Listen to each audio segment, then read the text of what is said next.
পারে ভয়ঙ্কর জঙ্গল, দক্ষিণে না যাওয়াই মঙ্গল, পূর্ব পশ্চিম দুই দিগন্তে নদী। ওরে আয় আয় আয় আয় রে ডোলারি। আমাগো দেশের অধিকাংশ ঘরেই কিন্তু এই একই সমস্যা চলতে। তাবিজ কবজ একটা মারাত্মক গর্হিত কাজ।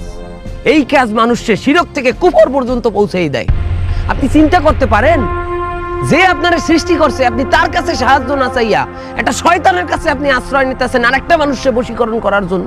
আর আমাগো এই সমাজে তাবিজ কবজ কিন্তু পুরুষের চাইতে মহিলারাই বেশি করে।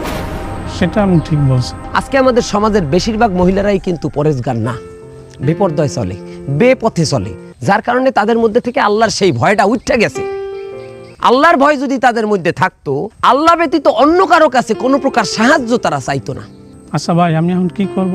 আপনি ঘরে যাইয়া আপনার মা আপনার বউকে দ্বীনি শিক্ষা দান করেন, ঘরের মধ্যে দ্বীনি পরিবেশ সৃষ্টি করেন। দেখবেন আস্তে আস্তে আস্তে আস্তে তারা এই শয়তানের কাছে আশ্রয় চাওয়াটা বন্ধ করে দেবে। তারা তাবিজ কবজ কুফরি এর মধ্যে বিশ্বাস করা বন্ধ করে দেবে। তারপরে কি করব? তারপর ওই রীতি শাসির কাছে যেটা তাবিজ আনবেন, তাবিজ আনলে মারে আর ওই বউরে বশ করবেন।